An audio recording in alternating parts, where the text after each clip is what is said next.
അച്ചായൻ്റെ പെണ്ണ്. അമ്മമ്മച്ചി ക്ഷമിക്കണം. ഏ, ക്ഷമിക്കാനോ? എന്തിന്? പേര് തമ്മിൽ സ്നേഹിക്കുന്നതും കല്യാണം കഴിക്കുന്നതും ഈ ലോകത്ത് ആദ്യത്തെ സംഭവമൊന്നുമല്ല. സാരമില്ല മോളെ, എല്ലാം കർത്താവ് തമ്പുരാൻ കാണുന്നുണ്ടല്ലോ. നിനക്ക് വിധിച്ചത് വരുൺകുട്ടനാണ്. അവർ വാത്സല്യത്തോടെ അവളുടെ മുടിയിൽ തഴുകി. എന്നാലും മമ്മിക്ക് അവളുടെ വാക്കുകൾ മുറിഞ്ഞു. അതൊന്നും കൂട്ടാക്കണ്ട മോളെ. അവനെ 10 മാസം നൊന്തു പ്രസവിച്ചതല്ലേ. അവൾക്ക് വിഷമം കാണും. നീ സങ്കടപ്പെടുകയൊന്നും വേണ്ട. എല്ലാം പതിയെ ശരിയാകും. ഒഴുകി വന്ന അവളുടെ കണ്ണുനീർ അവർ മെല്ലെ തുടച്ചു നീക്കി. പപ്പ, നീ ആ കഥക് ചാര്. എന്താ പപ്പ? എടാ കോപ്പേ, ആൻസിയെങ്ങാനും വന്നാൽ അവൾ കേൾക്കില്ലേ?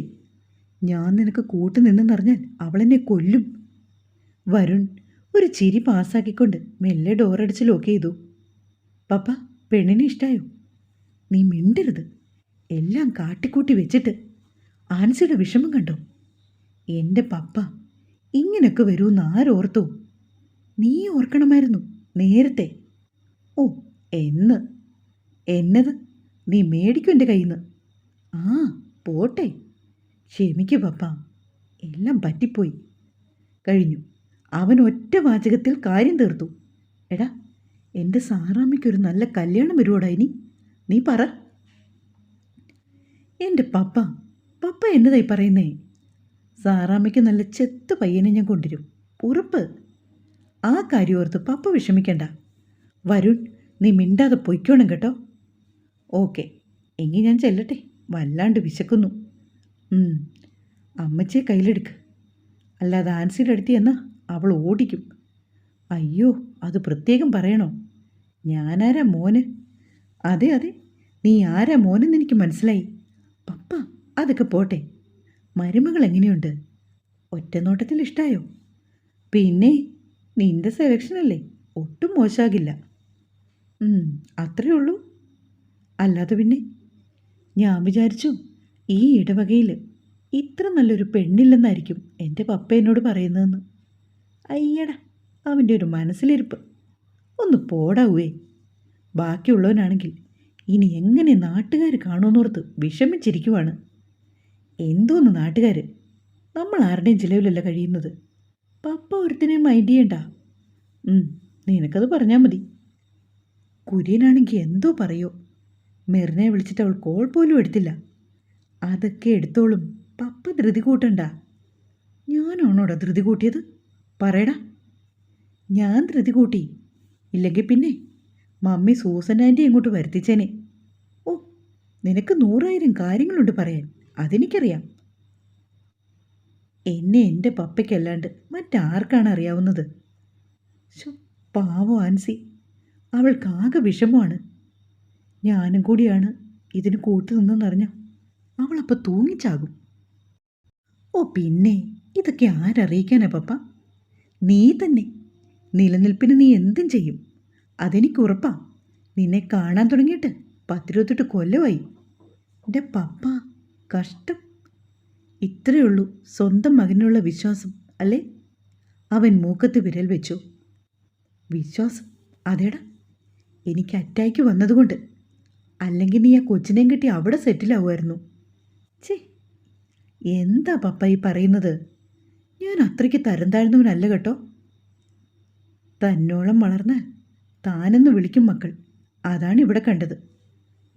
ഞാൻ പോവുക. പപ്പയോട് തർക്കിക്കാൻ ഞാൻ വളർന്നിട്ടില്ല. അവൻ ഡോറിൻ്റെ അടുത്തേക്ക് പോയി മെല്ലെ ഡോർ തുറന്നു. എടാ, എന്നതോ പപ്പ? അവൻ തിരിഞ്ഞു നിന്നു. നീ പറഞ്ഞത് ശരിയാ കേട്ടോ. എന്താ പപ്പ? അല്ല, ഈ ഇടവകയിൽ ഇത്രയും നല്ലൊരു പെണ്ണില്ല. സമ്മതിച്ചോ? പിന്നെ എപ്പോഴേ. താങ്ക് യു പപ്പ. അവൻ തിരിച്ചു മുറി വന്നപ്പോൾ നന്ദന അമ്മമ്മച്ചിയോട് സംസാരിച്ചിരിക്കുന്നു.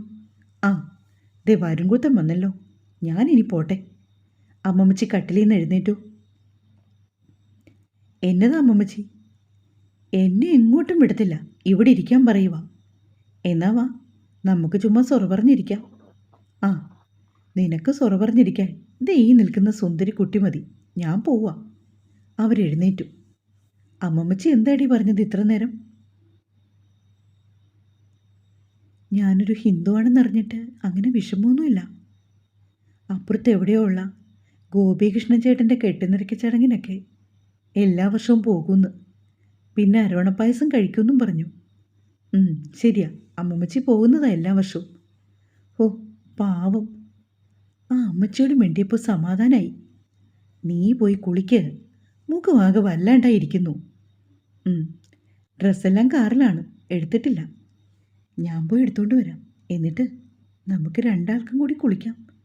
രണ്ടാൾക്കോ? ഇപ്പോൾ കുളിച്ചതല്ലേ ഉള്ളൂ അച്ചായൻ. അതിനെന്നാ, ഒരു തവണ കൂടി എനിക്ക് കുളിക്കാം. പെണ്ണുപിള്ളയുടെ കൂടെ അല്ലേ. നന്നായി സോപ്പിട്ട് പതപ്പിക്കാനറിയാം അല്ലേ? നീ വാ, എന്നിട്ട് കുളിച്ച് കഴിയുമ്പോൾ പറ. വേണ്ട കേട്ടോ, തൽക്കാലം നിങ്ങൾ വിഷമിക്കണ്ട. അയ്യടാ ഒരു പൂതി. എന്നാ ഞാൻ തുണി എടുത്തോണ്ട് തരത്തുമില്ല. ഓക്കെ, വേണ്ട, ഞാൻ ഇവിടെ ഇരുന്നോളാം. അപ്പം നിനക്ക് കഴിക്കണ്ടേ? നമുക്ക് കിടക്കണ്ടേ? വേണ്ട, ഞാൻ ഇങ്ങനെ ഇരുന്ന് നേരം വെളുപ്പിച്ചോളാം. താങ്കൾ പോയി കഴിക്ക്. ഓക്കെ. അവൻ പുറത്തേക്ക് പോകുന്നത് പോലെ വാതിൽക്ക് ചെന്ന് ഡോർ ലോക്ക് ചെയ്തു. എന്നിട്ട് ഓടി അവളുടെ അടുത്തേക്ക് വന്നു. എന്നിട്ട് അവളെ അവൻ്റെ കൈക്കുള്ളിലാക്കി. അച്ചായ പ്ലീസ്, ഇപ്പോൾ ഞാൻ... അവൾ പറയുന്നത് പൂർത്തിയാക്കുവാൻ അവൻ്റെ അധരങ്ങൾ അവളെ അനുവദിച്ചില്ല. ഒരു തരത്തിൽ അവനെ തള്ളി മാറ്റിയിട്ട് അവൾ ബാത്റൂമിലേക്ക് ഓടിക്കയറി. എടി വാതിൽ തുറക്ക്. No no. എടി പ്ലീസ്, ഒരു തവണ കൂടി. ഇല്ല അച്ചായ, എല്ലാത്തിനും അതിൻ്റേതായ സമയമുണ്ട്. നീ മേടിക്കും കേട്ടോ. ഒന്ന് പോ അച്ചായ, ഞാൻ കുളിക്കട്ടെ. പോയി ഡ്രസ്സ് എടുത്തോണ്ട് വാ. ഓക്കെ, ഇത്തവണത്തേക്ക് ഞാൻ ക്ഷമിച്ചിരിക്കുന്നു. അവൻ കാറിൻ്റെ അടുത്തേക്ക് നടന്നു.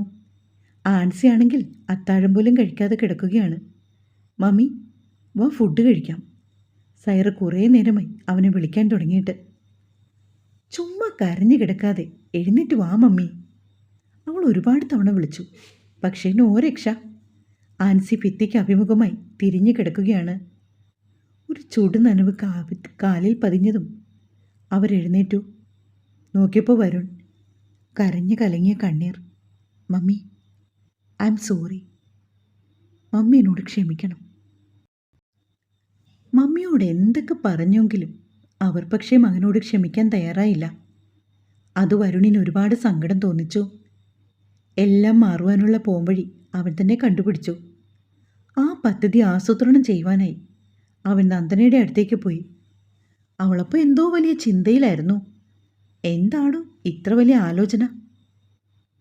അല്ല, മുണ്ടൂരറിയുമ്പോൾ എല്ലാവരും എങ്ങനെ? എൻ്റെ നന്ദു, നീ അതൊക്കെ മറക്ക്. അത് നമുക്ക് അപ്പോൾ ആലോചിക്കാം. ഇപ്പോൾ നമുക്ക് മമ്മിയെ ഓക്കെ ആക്കി എടുക്കണം. ഞാൻ നോക്കിയിട്ട് ഒറ്റ വഴിയുള്ളൂ. അവനൊറ്റ ശ്വാസത്തിൽ പറഞ്ഞു. എന്താണ് ഏട്ടാ? എത്രയും പെട്ടെന്ന് നീ പ്രഗ്നൻ്റ് ആകണം. അതിനുവേണ്ടി നമ്മൾ ഇന്നു മുതൽ ട്രൈ ചെയ്യണം. അയ്യടാ, ഇതാണോ ഇത്ര വലിയ കാര്യം? അതും പെട്ടെന്ന്? പൊയ്ക്കും വേണ്ടാണ്ട്. നീ എന്തൊക്കെ പറഞ്ഞാലും ഞാൻ എൻ്റെ കഴിവിൻ്റെ പരമാവധി ഇന്ന് മുതൽ ഉപയോഗിക്കും. മാതാവാണേ സത്യം. വെല്ലുവിളിക്കുവാണോ?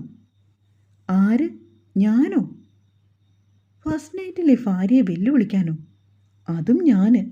ഒന്ന് പോടി കൊച്ചേ. അവൻ അവളെ പിടിച്ച് തൻ്റെ ദേഹത്തേക്ക് വലിച്ചിട്ടു. ദേ, ഇഷ്ടം പോലെ സമയമുണ്ട്. ചുമ്മാ ആളുകൾ എന്തു വിചാരിക്കും? അതെടി, ഇഷ്ടം പോലെ സമയമുണ്ട്. 10 months. അത് കഴിഞ്ഞല്ലേ വാവ വരുന്നേ. അതേ, എനിക്ക് അത്രയ്ക്ക് പ്രായമൊന്നും ആയിട്ടില്ല കേട്ടോ. 22 ആയതേ ഉള്ളൂ. ഒരു 25 ആവട്ടെ. ഓക്കെ, അപ്പോൾ നെക്സ്റ്റ് ബേബി ആകും. എടി കൊച്ചേ, ഉള്ള കാര്യം തുറന്നു പറയാം. എന്താണ്? എനിക്കൊരു നേർച്ചയുണ്ട്. അതുകൊണ്ടാണ് ഞാൻ ധൃതി കൂട്ടുന്നത്. എന്ത് നേർച്ച? അവൾ ചോദ്യഭാവത്തിൽ അവനെ നോക്കി. അതോ, ഞാൻ നിന്നെ മിന്നുകെട്ടി കൃത്യം 10ാം മാസം കൊച്ചുണ്ടായ ശേഷം ആ കൊച്ചിനെ തലമൊട്ടയടിക്കാൻ വേളാങ്കണ്ണി കൊണ്ടുപോയേക്കാന്ന്. ഈ നേർച്ച നേർന്ന് നടപ്പാക്കിയില്ലെങ്കിൽ മാതാവ് ക്ഷമിക്കില്ല. അയ്യടാ, എന്നോട് പറയാതെയാണോ നേർച്ച നേർന്നത്? ആ, ബെസ്റ്റ്. നിന്നെക്കുറിച്ച് അറിയും മുമ്പ്, നിന്നോട് നേരാവണ്ണം സംസാരിക്കും മുമ്പ് നേർന്നതാ. ആഹാ, അത് കൊള്ളാലോ അച്ചായ. കത്തിയാണെങ്കിലും കേൾക്കാൻ നല്ല രസമുണ്ട്. ഡി, സംസാരിച്ച് സമയം കളയാതെ. അപ്പോൾ എല്ലാം തീരുമാനിച്ചു? എന്തായാലും എൻ്റെ അച്ചായനെന്ന് കുറച്ച് വിഷമിക്കും. അതെന്നാ? അതങ്ങനാണ്. എങ്ങനെ? അവൾ അവൻ്റെ കാതിൽ മെല്ലെ ആ രഹസ്യം പറഞ്ഞു. ഛേ, നശിപ്പിച്ചു. ഇതെപ്പോ? കുറച്ചു മുൻപ്. കഷ്ടം. കുറച്ചുകൂടെ വെയിറ്റ് ചെയ്യും മോനെ. നീ പോടി കാന്താരി. എല്ലാം കളഞ്ഞു കുളിച്ചിട്ട് വാ, എനിക്ക് നല്ല ഉറക്കം വരുന്നുണ്ട്, കിടക്കാം. നീ ഉറങ്ങിക്കോ. അപ്പം അച്ചായനോ? ഞാനിവിടെ മാനസമയനെ പാടിയിരുന്നോളാം. അച്ചോടാ പാവം. എങ്കിൽ ഗുഡ് നൈറ്റ്. അല്ല, നിനക്ക് ഇത്രയൊക്കെ സംസാരിക്കാൻ അറിയാമായിരുന്നോ? അയ്യോ, അച്ചായൻ്റെ കൂടെയല്ലേ ഇറങ്ങി വന്നത്. കട്ടയ്ക്ക് നിൽക്കണ്ടായോ? ഡി പോത്തെ, കിടന്നുറങ്ങടി. ഉറങ്ങാൻ പോവാ. വല്ലാത്ത പെയിന്. ഇനി ഹെൽപ്പ്? ഏയ് വേണ്ട. അവൾ വാഷ്റൂമിൽ പോയി വന്നു. ഞാൻ കിടന്നോട്ടെ അച്ചായ? നീ കിടക്കുമല്ലേ? അല്ല, ഉറങ്ങിക്കോട്ടെ എന്ന്. Okay okay. പൊളിഞ്ഞു പോയ ആദ്യരാത്രി വെറുപെറുത്തുകൊണ്ട് അവനും കട്ടിൽ കിടന്നു. ഒന്ന് ഉറക്കം കഴിഞ്ഞ് ഉണർന്നതും അവൻ നോക്കിയപ്പോൾ നന്ദനെ കാണാനില്ല. വാഷ്റൂമിലാണോ ആവോ? അവൻ മെല്ലെ എഴുന്നേറ്റു. ഒരു ഏങ്ങലടി ശബ്ദം പൊന്തി വരുന്നുണ്ട്. അവൻ നോക്കിയപ്പോൾ റൂമിലുള്ള കസേരയിലിരിക്കുകയാണവൾ. മേശമേൽ മുഖം പൂഴ്ത്തി വെച്ചിരിക്കുകയാണ്. അച്ഛനും അമ്മയും നടുക്കൊരു പാവാടക്കാരിയും. അതിലാണ് അവൾ മുഖം ചേർത്ത് വെച്ചിരിക്കുന്നത്. നന്ദന. അവൻ അവളുടെ തോളിൽ കൈവച്ചു.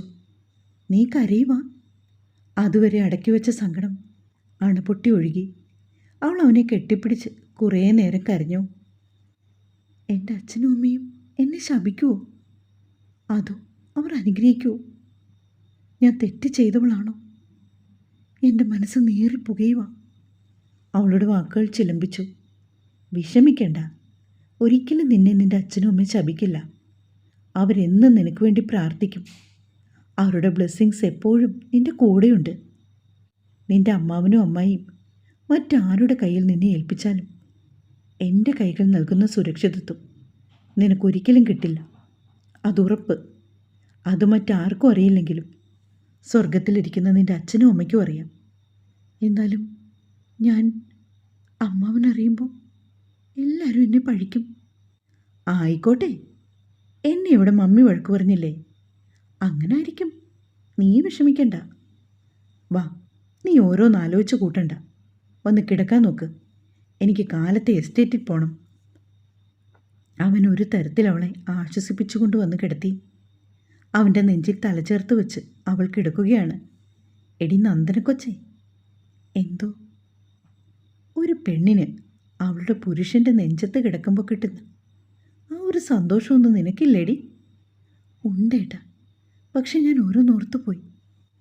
ഒന്നും ഓർക്കാതെ നല്ല മിടുക്കി കുട്ടിയായിട്ട് എൻ്റെ കൂടെ ഉറങ്ങിക്കോ. അവൻ ഒന്നുകൂടി കുരിശ് വരച്ച് കണ്ണുകൾ അടച്ചു. വരണേട്ടാ, വരണേട്ടാ.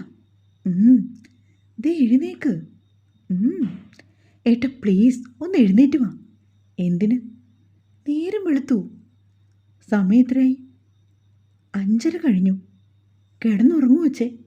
ഞാൻ 7 മണിയാകാതെ ഉണരില്ല. അയ്യോ, ഞാൻ പറയുന്നൊന്ന് കേൾക്ക്. അപ്പോഴേക്കും അവൻ അവളെ വലിച്ച് തൻ്റെ ദേഹത്തേക്ക് അടുപ്പിച്ചു. ഡി, ഒന്ന് കിടക്ക്. മാതാവേ, നീ കുളിച്ചോ ഈ കൊച്ചുളുപ്പം കാലത്തെ? ഡി, നിനക്ക് തണുക്കുന്നില്ലേ? ഇല്ല, അത് ചെറുപ്പം മുതലുള്ള ശീലാണ്. ആ ബെസ്റ്റ്. വരണേട്ടൊന്ന് എഴുന്നേക്ക്. ഡി, നിന്നോട് ഞാൻ എന്നെ എങ്ങനെ വിളിക്കണമെന്നാണ് പറഞ്ഞേക്കുന്നത്? എൻ്റെ പൊന്നച്ചായ. എന്താടാ ചക്കരെ? അടുക്കളയിൽ ലൈറ്റുണ്ട്. മമ്മി എഴുന്നേറ്റെന്ന് തോന്നൂ. എടി പെണ്ണെ, അത് മമ്മിയല്ല, അമ്മമ്മച്ചിയാണ്. ഇത്രയും കാലത്തെ? അതും പണ്ട് മുതലേ ഉള്ള ശീലാണ്. അമ്മമ്മച്ചി കാലത്തെ 5 മണി കഴിയുമ്പോൾ എഴുന്നേക്കും. എന്നിട്ട് പ്രാർത്ഥനയൊക്കെ കഴിഞ്ഞ് ഒരു കട്ടനൊക്കെ കുടിച്ചിരിക്കും. ആണോ? നീ ചെല്ല്. ഞാൻ അടുക്കളയിൽ ചെന്നാ എന്തേലും കുഴപ്പമുണ്ടോ? ഇല്ല, മമ്മി ഇപ്പോൾ ഉണരില്ല, നീ ചെല്ല്. ഓക്കെ. ഡി, എന്തോ? വല്ലാണ്ട് തണുക്കുന്നു. പുതച്ച് കിടന്നു. അതും പറഞ്ഞവൾ പുറത്തേക്ക് നടന്നു. അവൻ പറഞ്ഞ പോലെ അമ്മമ്മച്ചി കട്ടൻ കാപ്പി കുടിച്ചിരിപ്പുണ്ട്. അമ്മമ്മച്ചി, അവൾ വാതിക്കൽ നിന്ന് വിളിച്ചു. അല്ലേ, ആരിത്? ഇത്രയും കാലത്ത് എഴുന്നേറ്റോ മോളെ? ഞാൻ നേരത്തെ ഉണരും, പണ്ട് മുതലുള്ള ശീലാണ്. ആണോ കുഞ്ഞെ? അതെ. മക്കൾ വാ, അമ്മമ്മച്ചി കാപ്പി വെച്ച് തരാം. അയ്യോ വേണ്ട, ഞാൻ ഉണ്ടാക്കിക്കോളാം. ഓ പിന്നെ, അതിന് മാത്രം വലിയ പണിയല്ലേ ഒരു കാപ്പി ഉണ്ടാക്കുന്നത്? അമ്മമ്മച്ചി എഴുന്നേറ്റ് ചായപാത്രം എടുത്ത് വെള്ളം വെച്ചു. ആവശ്യത്തിന് പഞ്ചസാരയും പിന്നെ ഉലുവയും ജീരകവും ഏലക്കായും ചേർത്ത് പൊടിച്ച കാപ്പിപ്പൊടിയും ചേർത്ത് നല്ല അസലൊരു കട്ടൻ കാപ്പി ഉണ്ടാക്കി വല്യമ്മച്ചി അവൾക്ക് കൊടുത്തു. നല്ല കാപ്പി ആന്നോ? അതേ, ഇവിടുത്തെ കാപ്പിപ്പൊടിയുടെയാണ്. മോള് കണ്ടിട്ടില്ലല്ലോ. നമ്മുടെ കിഴക്കുവശം മുഴുവൻ കൊക്കോയും കാപ്പിയാ. ആണല്ലേ? കാപ്പിപ്പൊടി നമുക്ക് ആവശ്യമുള്ളതെല്ലാം വറുത്ത് പൊടിപ്പിക്കും. ജാനു വരും, പിന്നെ ബാക്കിയുള്ളത് വിൽക്കും. പിന്നെ ആൻസി അവളുടെ വീട്ടിലോട്ട് കൊണ്ടുപോകും. മെറിങ്കുഞ്ഞ് വരുമ്പോൾ അവിടേക്കും കൊണ്ടുപോകും. അങ്ങനെ തീരുന്നതറിയില്ല. അമ്മമ്മച്ചിയുടെ നിഷ്കളങ്കമായ സംസാരം കേട്ടിരിക്കുകയാണ് നന്ദന. അമ്മമ്മച്ചി, മമ്മി എപ്പോഴാണ് ഉണരുന്നത്? ഇപ്പോൾ വരും. അയ്യോ, ഞാൻ നിന്നാൽ ശരിയാവോ? വരട്ടെ, നോക്കാം. അപ്പത്തിനുള്ള മാവ് പുളിച്ചു പൊന്തിയിരിക്കുന്നുണ്ട്. അമ്മച്ചിയാണെങ്കിൽ നിലത്ത് വീണ മാവ് എല്ലാം തുടച്ചു കളഞ്ഞു. നന്ദനയ്ക്ക് ഇത്തിരി പേടി തോന്നി തുടങ്ങി. മമ്മി ഏത് നിമിഷവും വരും. മോള് പേടിക്കണ്ട, അത്ര വലിയ പ്രശ്നമൊന്നും അവൾ ഉണ്ടാക്കില്ല. എന്നാലും അമ്മമ്മച്ചി. എടി, ഒരലർച്ചയായിരുന്നു ആൻസി. നിന്നോട് ആരടി പറഞ്ഞത് എൻ്റെ അടുക്കളയിൽ കയറാൻ? നിന്റെ കെട്ടിയോൻ്റെ മുറി മതി നിന്റെ അധികാരം. ഇറങ്ങിപ്പോടി. ആൻസി, നീ എന്താ ഇങ്ങനെ? അമ്മച്ചിയോട് ഞാൻ ഒന്നും പറഞ്ഞില്ല. ഇത് ഞാനും ഇവളും തമ്മിലുള്ള പ്രശ്നമാണ്. എന്തോന്നടി, യുദ്ധം തുടങ്ങാനാണോ നിന്റെ ഭാവം? വേണ്ടി വന്നാൽ തുടങ്ങും. ആൻസിക്കാരുടെ സർട്ടിഫിക്കറ്റ് വേണ്ട. എങ്കിൽ നിന്റെ ഇഷ്ടം പോലെ ആയിക്കോട്ടെ. അമ്മമ്മച്ചി പിന്നെ ഒന്നും പറഞ്ഞില്ല. ആൻസിയുടെ ഒച്ച കേട്ട് വരുണും സൈറയും വന്നു. നിറഞ്ഞു തുളുമ്പിയ മിഴികൾ തുടച്ചുകൊണ്ട് നന്ദന നിൽക്കുകയാണ്. ഇറങ്ങടി എൻ്റെ അടുക്കളയെന്ന്. അവർ പിന്നെയും ദേഷ്യപ്പെട്ടു. നന്ദന പിന്നെ ഒരു നിമിഷം പോലും അവിടെ നിന്നില്ല. അവൾ വേഗം അവിടുന്ന് പുറത്തേക്കിറങ്ങി. എന്താ ചെയ്യേണ്ടതെന്നറിയാതെ നിൽക്കുകയാണ് വരുണും. തുടരും. കഥ വായിക്കണേ.